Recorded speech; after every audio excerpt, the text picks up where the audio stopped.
कौरवों की चढ़ाई, उत्तर का बृहन्नला को सारथी बनाकर युद्ध में जाना और कौरव सेना को देखकर डर से भागना।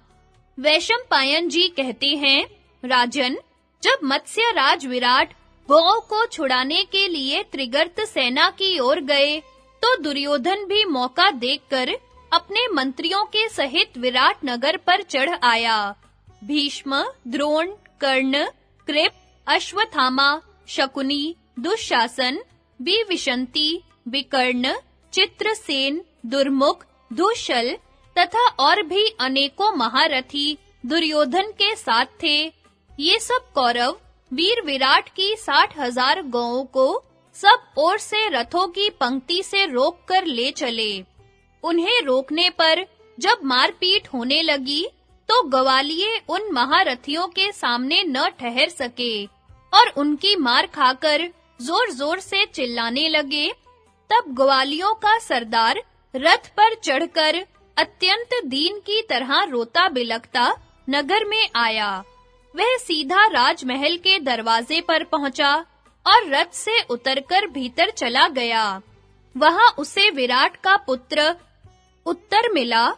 गोपराज ने उसी को सारा समाचार सुना दिया और कहा, राजकुमार, आपकी 60,000 गौओं को कौरव लिए जा रहे हैं। आप राज्य के बड़े हित चिंतक हैं। इस समय अपनी अनुपस्थिति में महाराज आपको ही यहाँ का प्रबंध सौंप गए हैं और सभा में वे आपकी प्रशंसा करते हुए यह कहा भी करते हैं कि मेरा यह कुल दीपक पुत्र ही मेरे अनुरूप और बड़ा शूरवीर है। अतः इस समय आप तुरंत ही गौओं को छुड़ाने के लिए जाइए और महाराज के कथन को सत्य करके दिखाइए। राजकुमार अंतःपुर में स्त्रियों के बीच में बैठा था। जब उससे ग्वालिये ने ये बातें कही, तो वह अपनी बड़ाई करता हुआ कहने लगा, भाई, आज मैं जिस ओर गौएं गई हैं, उधर अवश्य जाऊंगा। मेरा धनुष तो काफी मजबूत है, किंतु किसी ऐसे सारथी की आवश्यकता है जो घोड़े चलाने में बहुत निपुण हो। इस समय मेरी निगाह में कोई ऐसा आदमी नहीं है जो मेरा सारथी बन सके। अतः तुम शीघ्र ही मेरे लिए कोई कुशल सारथी तलाश करो। फिर तो इंद्र जैसे दानवों को भयभीत कर देते हैं, उसी प्रकार मैं दुर्योधन, भीष्म, कर्ण, कृपाचार्य, द्रोण और अश्वत्थामा, इन सभी महान धनुर्धरों के छक्के छुड़ाकर एक क्षण में ही अपनी गौओं को लौटा लाऊंगा। जिस समय वे युद्ध में मेरा पराक्रम देखेंगे, उस समय उन्हें यही कहना पड़ेगा कि यह साक्षात पृथा पुत्र अर्जुन ही तो हमें तंग नहीं कर रहा है। जब राजपुत्र ने स्त्रियों के बीच में बार-बार अर्जुन का नाम लिया, तो द्रौपदी से न रहा गया। वह स्त्रियों में से उठकर उत्तर के पास आई और उससे कहने लगी, यह जो हाथी के समान विशालकाय और दर्शनीय युवक बृहन्नला नाम से विख्यात है, पहले अर्जुन का सारथी ही था। यदि यह आपका सारथी हो जाए, तो आप निश्चय ही सब कौरवों को जीतकर अपनी गौएं लौटा लाएंगे। सैरंध्री के ऐसा कहने पर उसने अपनी बहन उत्तरा से कहा, बहन, तू शीघ्र ही जाकर बृहन्नला को लिवा ला। भाई के कहने से उत्तरा तुरंत ही नृत्यशाला में पहुंची। बृहन्नला ने अपनी सखी राजकुमारी उत्तरा को देखकर पूछा, कहो राजकन्या, कैसे आना हुआ? तब राजकन्या ने बड़े विनय दिखाते हुए कहा, बृहन्नले, कौरव लोग हमारे राष्ट्र की गौओं को लिए जा रहे हैं। उन्हें जीतने के लिए मेरा भाई धनुष धारण करके जा रहा है। तुम मेरे भाई के सारथी बन जाओ और कौरव लोग गौओं को दूर लेकर जाएं, उससे पहले ही रथ उनके पास पहुंचा दो। कुमारी उत्तरा के इस प्रकार कहने पर अर्जुन उठे और राजकुमार उत्तर के पास आए। बृहन्नला को दूर से ही आते देखकर राजकुमार ने कहा, बृहन्नले, जिस समय मैं गौओं को बचाने के लिए कौरवों के साथ युद्ध करूं, उस समय तुम मेरे घोड़ों को उसी प्रकार अपने काबू में रखना जिस प्रकार पहले से रखते आए हो। मैंने सुना है पहले तुम अर्जुन के प्रिय सारथी थे और तुम्हारी सहायता से ही पांडव प्रवर अर्जुन ने सारी पृथ्वी को जीता था। इसके पश्चात उत्तर ने सूर्य के समान चमचमाता हुआ बढ़िया कवच धारण किया तथा अपने रथ पर सिंह की ध्वजा लगाकर बृहन्नला को सारथी बनाया। फिर बहुमूल्य धनुष और बहुत से उत्तम-उत्तम बाण लेकर उसने युद्ध के लिए कूच किया।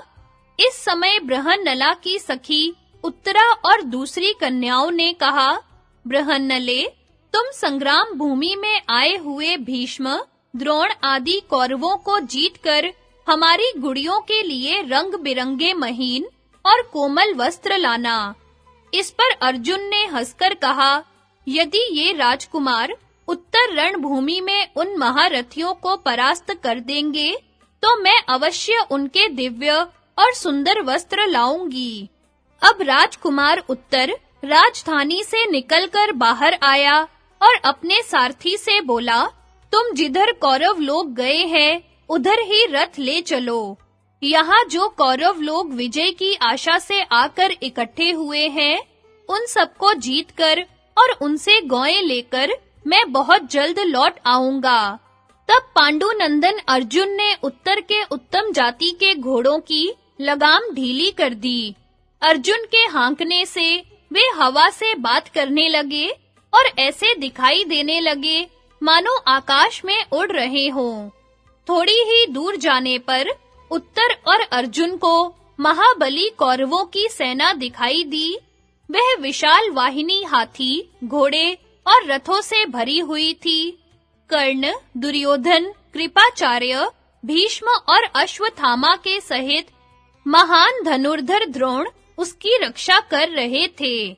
उसे देखकर उत्तर के रोंगटे खड़े हो गए और उसने भय से व्याकुल होकर अर्जुन से कहा, मेरी ताब नहीं है कि मैं कौरवों के साथ लोहा ले सकूं। देखते नहीं हो, मेरे सारे रोंगटे खड़े हो गए हैं। इस सेना में तो अगणित वीर दिखाई दे रहे हैं। यह तो बड़ी ही विकट है। देवता लोग भी इसका सामना नहीं कर सकते। मैं तो अभी बालक ही हूँ। शस्त्र अस्त्र का भी विशेष अभ्यास नहीं किया है। फिर मैं अकेला ही इन शस्त्र विद्या के पारगामी महावीरों से कैसे लड़ूंगा? इसलिए बृहन्नले, तुम लौट चलो। बृहन्नला ने कहा, राजकुमार, तुमने स्त्री पुरुषों के सामने अपने पुरुषार्थ की बड़ी प्रशंसा की थी और तुम शत्रु से लड़ने के लिए ही घर से निकले हो। फिर अब युद्ध क्यों नहीं करते? यदि तुम इन्हें परास्त किए बिना घर लौट चलोगे, तो सब स्त्री पुरुष आपस में मिलकर तुम्हारी हंसी करेंगे। मुझसे भी सैरंध्री ने तुम्हारा सारथ्य करने को कहा था, इसलिए अब बिना गौएं लिए नगर की ओर जाना मेरा काम नहीं है। उत्तर बोला, बृहन्नले, कौरव लोग मत्स्य राज की बहुत सी गौएं लिए जाते हैं तो ले जाएं, और स्त्री पुरुष मेरी हंसी करते हैं तो करते रहें, किंतु अब युद्ध करना मेरे वश की बात नहीं है। ऐसा कहकर राजकुमार उत्तर रथ से कूद पड़ा और सारी मान मर्यादा को तिलांजलि देकर धनुष बाण फेंककर भागा। यह देखकर बृहन्नला ने कहा, शूरवीरों की दृष्टि में युद्ध स्थल से भागना क्षत्रियों का धर्म नहीं है। क्षत्रियों के लिए तो युद्ध में मरना ही अच्छा है। डरकर पीठ दिखाना अच्छा नहीं है। ऐसा कहकर कुंती नंदन अर्जुन भी रथ से कूद पड़े और भागते हुए राजकुमार के पीछे दौड़े और बड़ी तेजी से 100 ही कदम पर उसके बाल पकड़ लिए। अर्जुन द्वारा पकड़ लिए जाने पर उत्तर कायरों की तरह दीन होकर रोने लगा और बोला, कल्याणी बृहन्नले, सुनो, तुम जल्दी ही रथ लौटा ले चलो। देखो, जिंदगी रहेगी तो अच्छे दिन भी देखने को मिल ही जाएंगे। उत्तर इसी प्रकार घबराकर बहुत अनुनय विनय करता रहा, किंतु अर्जुन हंसते-हंसते उसे रथ के पास ले आए और कहने लगे, राजकुमार, यदि शत्रुओं से युद्ध करने की तुम्हारी हिम्मत नहीं है, तो लो, तुम घोड़ों की रास संभालो, मैं युद्ध करता हूँ। तुम इस रथियों की सेना में चले चलो, डरना मत, मैं अपने बाहुबल से तुम्हारी रक्षा करूंगा। और तुम डरते क्यों हो? आखिर हो तो क्षत्रिय के ही बालक, फिर शत्रुओं के सामने आकर घबराना कैसा? देखो, मैं इस दुर्जय सेना में घुसकर कौरवों से लड़ूंगा और तुम्हारी गौएं छुड़ाकर लाऊंगा। तुम जरा मेरे सारथी का काम कर दो। इस प्रकार महावीर अर्जुन ने युद्ध से डरकर भागते हुए उत्तर को समझाया और उसे फिर रथ पर चढ़ा लिया।